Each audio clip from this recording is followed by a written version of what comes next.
tubeerewo ng'abantu. Njagala okutegeeza bannaffe okwetoola eggwanga iffe tetunnapowa.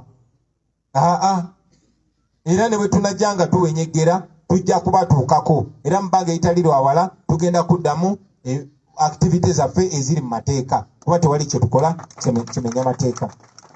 N'Oluganda ndwogere? Ndi mulwadde. Thank you. Mwebale nnyo bassebo ne bannyabo bannamawulire naffe olunaku lwaleero okuwulira kye tugamba ensi. Honorable Ssenyonyi akyogeddeko, twagala okwetondera tuddewo okutandika kubanga amasannyalaze gabadde gavuddeko, naye tekyewuunyisa kubanga buli we nnangirira nti ngenda kubaako okwogera naddala ku Facebook live nga ngenda kwogerako eri eggwanga, amasannyalaze galina okugenda wano. So nkakasa nti okubeerawo kwammwe wano n'okulaba bannamawulire n'okumanya nti ngenda kwogerako eri eggwanga kiyinza okuba nga y'ensonga lwaki amasannyalaze gavuddeko, naye mbebaza okutugumiikiriza bassebo ne bannyabo. Bannange, ekisa kya Katonda nti nze nsobola okubeera wano olunaku lwaleero nga nkyayogera nga nkyali mulamu. Ku lwokubiri twasimbudde wano bannaffe abamu bamemba baffe ba Foot Soldier n'abaana abamu abaali mu kkomera naye bavaayo.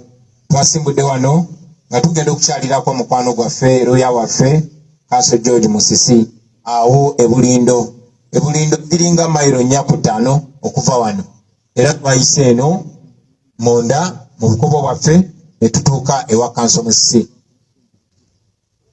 Yatwaniriza bulungi. Twavudde wano saawa 9. Omukolo gwabadde gwa kabanga katono, gwabadde mu nnyumba ye mu gate mu kikomera kye munda mu gate, gwabadde private, era ku saawa 11 twabadde tumaze ne tusimbula tuveeyo, naye tuba twakavaayo nga tutambuddeko akabanga katono nnyo mu kakubo akakali lonely,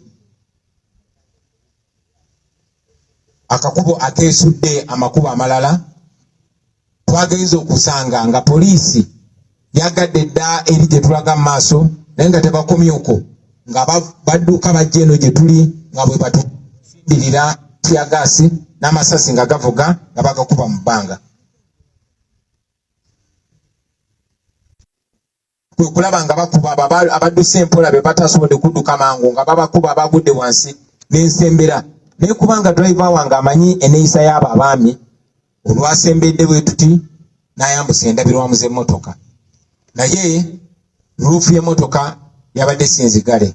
So omusirikale omu n'ajja n'ayimirira ku mmotoka yaffe n'afuuwa pepper spray munda, twadde tetusobola kusigala mu mmotoka era nenva mu mmotoka okusooka okwebuunya pepper spray oyo, n'ekyokubiri n'okubabuuza lwaki bakola ebintu bye bakola. Baana akafuluma omwami omu DPC waawo Ekira, DPC w'Ekira omwami gwe bayita Kuzaara Robert n'alagira n'agamba shoot him, oyo mukuba amasasi. Kyamukisa mulungi nti waliwo zira kisa abamukutte ku kamera nga ba order eyo okwetolola nga omwami ono atusemberedde. Omwami ono bamuyita Twesigye, n'ajjayo pistol, naye kyamukisa mulungi nti nabadde ne bannange babiri nga balina kamera nga bazimutunuzaamu, era ne mpogana ne mugamba oli ku kamera, kikole naye oli ku kamera, n'azaayo pistol ye neyeetola emmotoka yaffe n'akwata akakebe katiyagaasi n'akatukasukira akakebe ako ne kantulikira okugulu. Neebaza Katonda nti nkyalina okugulu okwo kiringa ekyamagero, kubanga akakebe ke kamu mu presidential campaign ya 2021 era bakankasukira, naye ne kampitako ne katuukira ku mukyala gwe bayita Zubeda ne kamukuba ne kamukutulako okugulu. Akakebe ke kamu bakakasuka mu ruumu y'abayizi mu Lumumba Hall Makerere nga waliwo kwekalakasa kw'abayizi. Muganda waffe gwe bayita Richard Sebuganda ne kamukuba ne kamukutulako omukono, era agubalaze. Nsabye addemu agubala agende mu Luganda. Kamukutulako engalo teeko akakebe ke kamu bakankasukira nga tuli e Kayunga ne kampitako ne kagwa okumpi ne Dani Magic bwe katulika kakuba Dani Magic ne kamaaso omwana ne kamukulamu n'amannyo yiba kamulongose emirundi egiwera okugezaako okutereeza olubalwe nga ne bwe twogerera kati Dani Magic abazira kisa bamuyita bamutwala e Bungereza era ali Bungereza bali kumutetenkanya olubaluddewo nga bwe lwali n'amannyo bagazeemu nga bwe kyali fragment bwa samukane bukuba n'omwami era kuli apoliisi abaali bankuma mu campaign gwe bayita Afande Kato ye tetudanga mumuwulisa tetumanyi oba akyalina mulamu oba ekisinga obi kyamutuukako. Munnayuganda kankwanjulire bannaffe aba Sun Unity Beddings abagenda okuleeta akamwenyumwenyu ku matama. Sun Unity Beddings balina eby'omu kisenge ebikirabisa obulungi wamma n'omugenyi n'atakyaluka. Balina amasuuka, bed covers, pillows, towels, mosquito nets, carpets n'ebirala bingi eby'omu kisenge. Teweerabira tukola ne delivery package yo ekutuukako wooli ate mu budde. Sun Unity Beddings tuli opposite ku B Energy petrol station ku Hilltop Plaza Kagoma Bombo Road. Okumanya ebisingawo tukubireko. Tuli ku noti 7 noti 2 6 7 9 Sun Unity Beddings fessanyu mu makaago. So bwe tugamba nti kyabadde kisa kya Katonda okumalako tukyebaliza Katonda. Ekyennaku nti mu bantu abatulumbye ngera bwomanyi Museveni akozesa abamenyi b'amateeka okumukolera ebikolobero ate ne batabonerezebwa. Omwami ono bamuyita Shadraka, amanya ge amalala tusaba abannansi abali eyo namwe mutuyambe mumulabise amanya ge mugatufunire era mugategeyo ku social media. Ese manye nti wakabi nnyo munnange kubanga ono omwami tukimanyi nti omu ku baali mu operation Wembule abaatemulanga abantu n'obbabako ebintu byabwe. Omwami ono tumulina information nti bamusiba nako olw'okukwata omwana ne bwe yava mu kkomera kati ennaku zino yeefuula mulokole, in fact yeefuula pastor, ayina ne church awe Manyangwa gy'alindiramu abantu, naye ono y'omu ku babadde bazze okuntemula. Abatemu abalala era abaziba emisango mwe muli omwami ono gwe bayita Isa.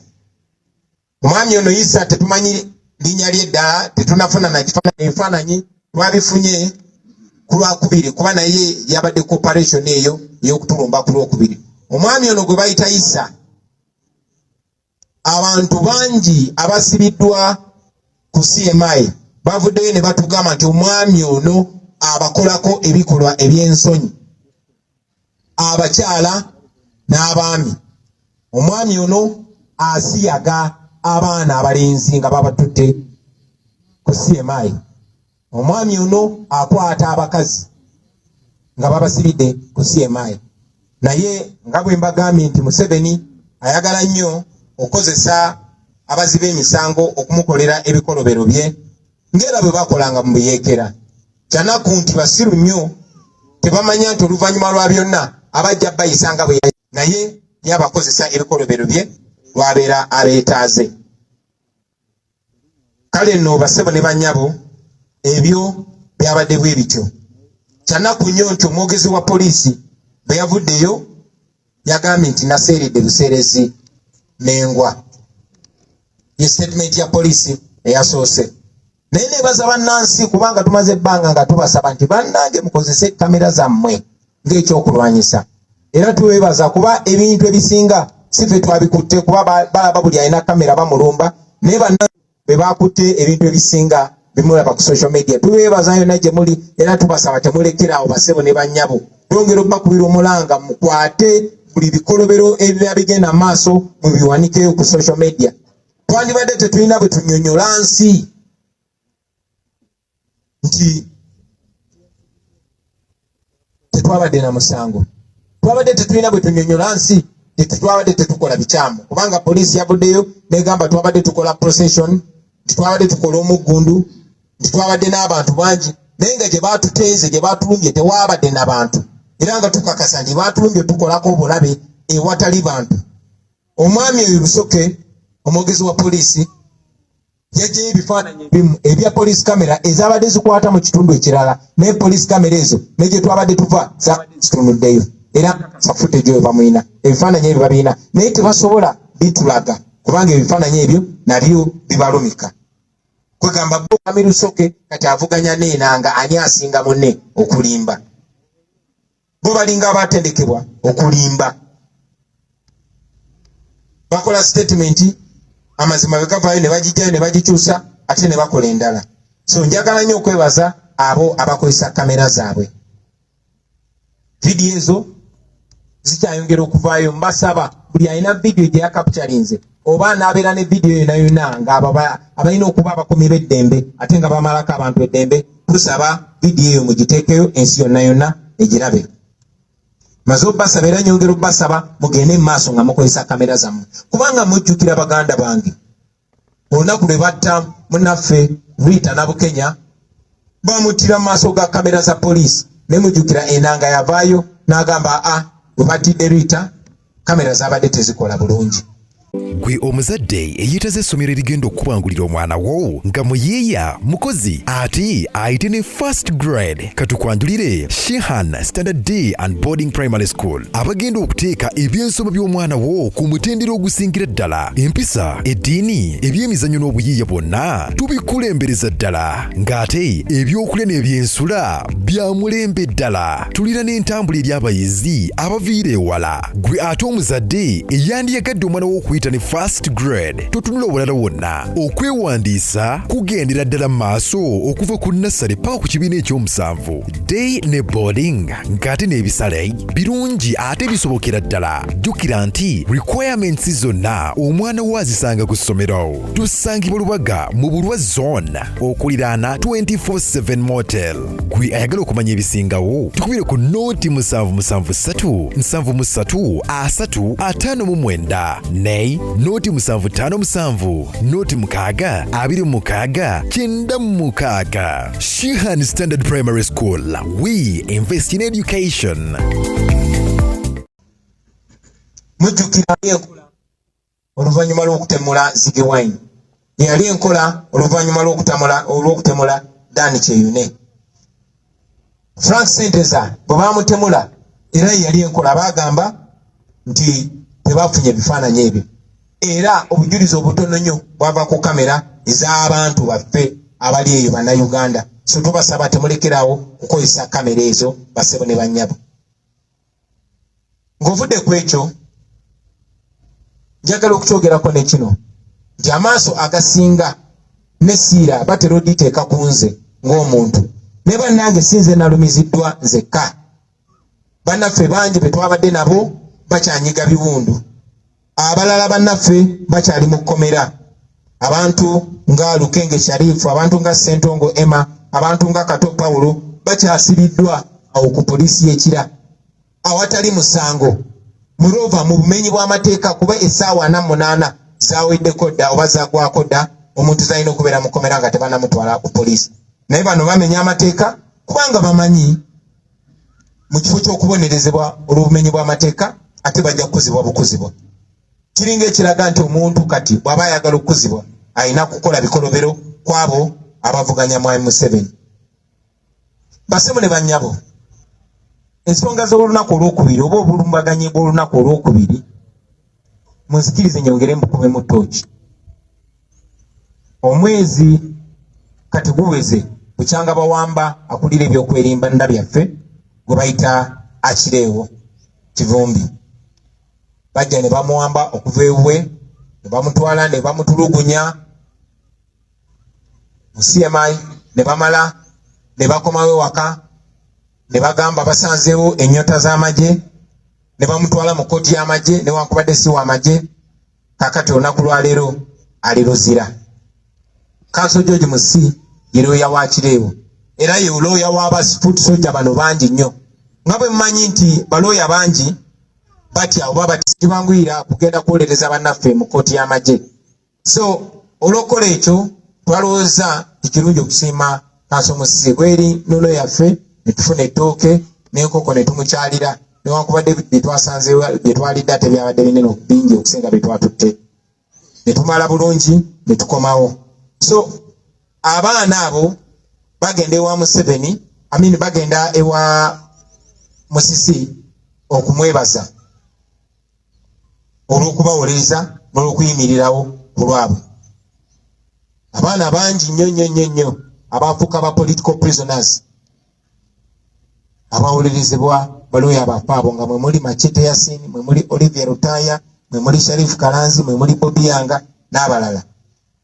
Wiiki eno ng'etandika twayiseeko ekitalya ne tubalamusaako ne tulaba ne ku baganda baffe aba FDC be baakwatira e Nairobi ne babakomyawo e Uganda nga tebayise mu mitendera amateeka nga bwe galagira era ne bagulibwako emisango egy'ekimpatiira egy'okulya mu nsi olukwe. Ebbanga eriise mulabe nga tuzze tuka ettemu. Nze ng'omuntu makisa obutemu emirundi egisukka 4 baatandikira mu Arua bwe baali bagala okuntemula ne bamaliriza nga basse driver wange Yasin Kawuma kubanga yali atudde mu kifo ekyo kye nasiiba nga ntuddemu. Baagenda mu maaso baagezaako tutemula e Kayunga olunaku lwe lumu bwe twasurvivinga newankubadde kanisa yakwata Dani Magic ate ne batusindirira amasasi mu mmotoka mu ndabirwamu era onebuzaako eryamuyita kumpi nnyo ne bakuba n'emmotoka yafa mipiira n'ebitundu ebirala bingi nnyo bye baagezezzaako okututemula.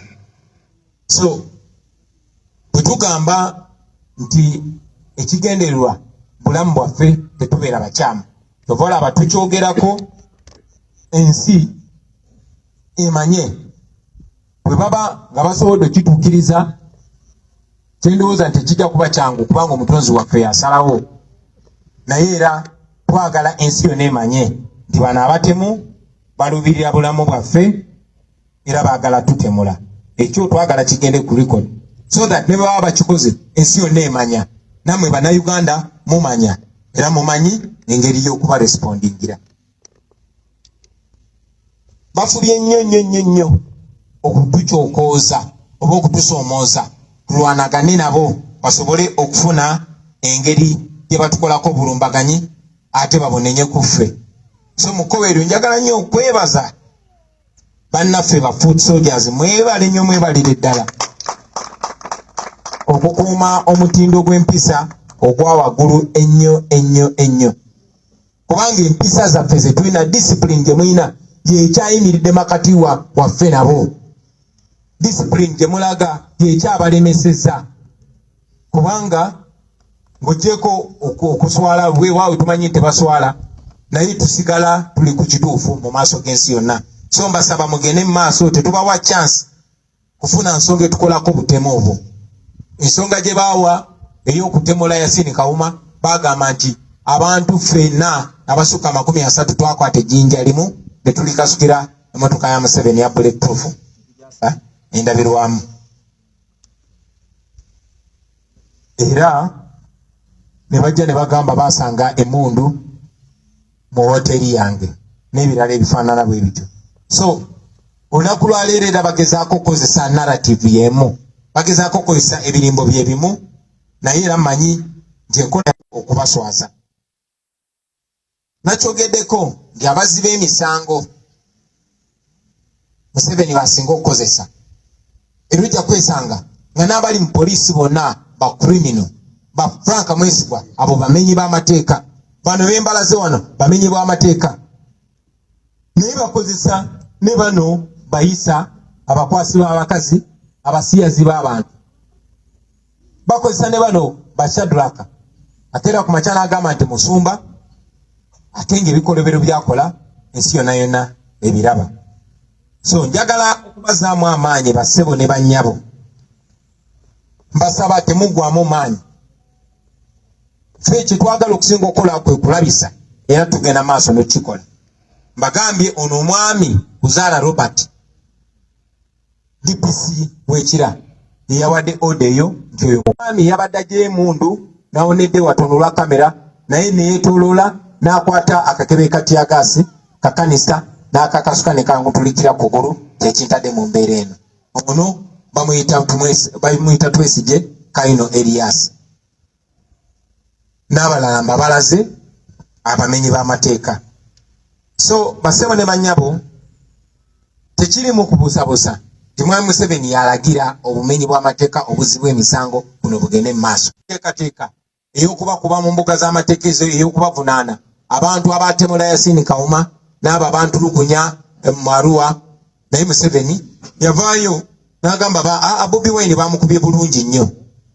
Kitegeeza nti abaabalaze tebakoze kituufu. Teyakomawo n'abalinnyisa amadaala.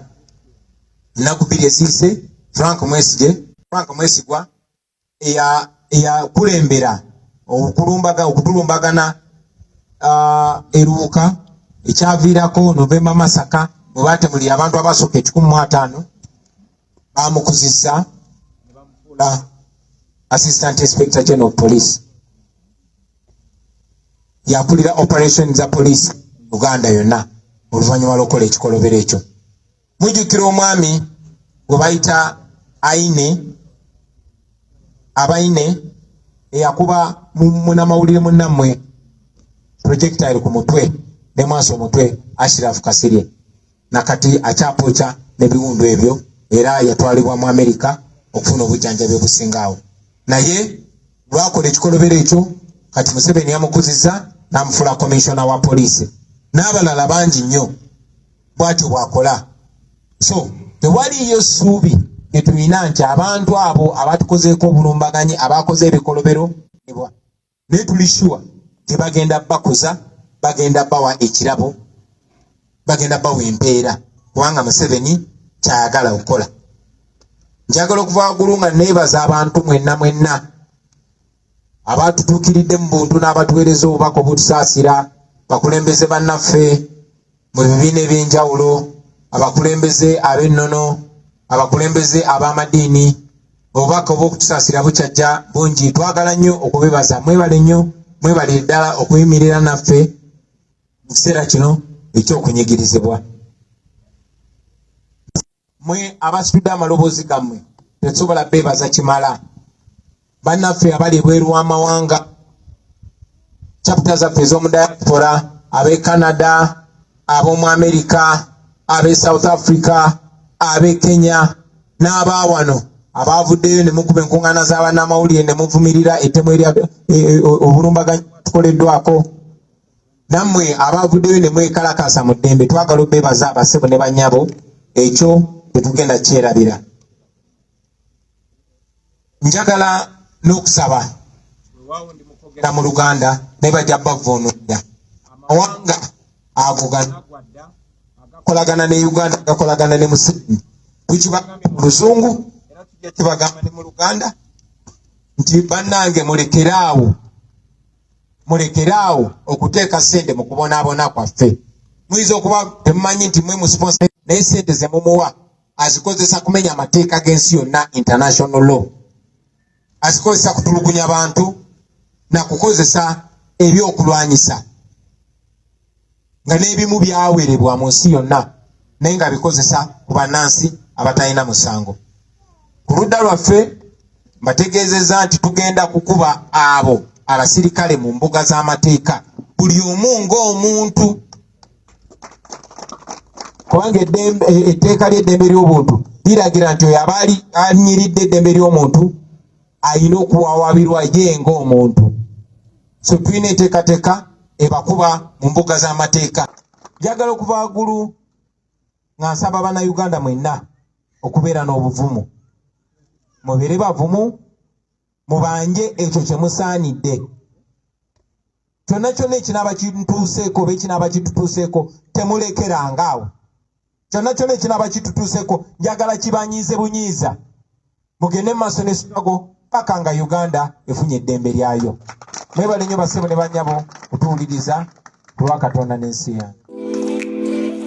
Ulira obuwoomi munnayuganda kankwanjulire Pizza Origin bano nga be bakafulu abakozi ba pizza eri ku kyaddala anti mwatu kyekituyisa Pizza Origin. Funa pizza erimu ebirungo by'otajja kusanga walala. Olina birthday party, baby shower, graduation party, wedding meetings oba oyagala kusanyusa bafamire yo, weyunire Pizza Origin tusangibwa ku Jinja Road, Plot 10 opposite Nema House. Mwana wattu tukola ne delivery ate mu kaseera katono ddala. Yitiraho kati oba tukubireko. Tuli ku noti 7 noti 8 7 8 54 ne noti 7 6 7 Pizza Origin tulya kyaddala. Teweekyawa nga tuli n'ebibyo genda mu bannaffe aba Mugawed Properties abasangibwa ekitala opposite Lake Oil Komamboga Road. Bano nga bagula n'okutunda ebintu ebikadde saako n'ebipya. Olina by'okooye oba by'oyagala okugula jangu mu Mugawed Properties oddeyo n'akamwenyumwenyu ku matama. Tugula ettaka ku buli luguudo olufuluma ekibuga Kampala era tutunda mu bitundu bya Uganda byonna. Tugula n'okutunda amayumba agawedde okuzimba. Olina nnyumba z'abapangisa z'otunda oba z'oyagala okukusololeza byonna tubikolako. Tukola n'obusaveya bakubbako ettaka jangu tukuyambe. Ku Mugawed Properties tukuyambako mu bintu by'okuzimba. Tusangibwa kitala opposite Lake Oil Komamboga Road. Tukubireko. Tuli ku noti 758 43 12 77 ne noti 392 89 7 noti 3 ku Mugawed Properties. Bw'otwesiga naffe tukwesiga. Embeera ekutabuseeko tebitambula bulungi, emirimu gigootaanye, byogata biganya okugguka. Tewejjusa va mu kwekubagiza jangu mu Glorious Consultants and Agency. Obulamu butererenga bwe wabubala. Bano bagenda kuyambako okufunira visa mu nsi gy'oyagala yonna. Bakumye passport, flight bookings, hotel bookings, airport pickups, company and any gig registration, business proposal writing, software sales, mobile app development, online radio and TV development, graphic designing. Jangu obwebuuzeeko mu bintu eby'enjawulo wamma obulamu butambulenga bwe wabubala. Tusange ku Tebajjukira Arcade mu Ndeeba ku Masaka Road opposite Kalungi Motors oba tukubireko. Glorious Consultant and Agency, serving to satisfaction.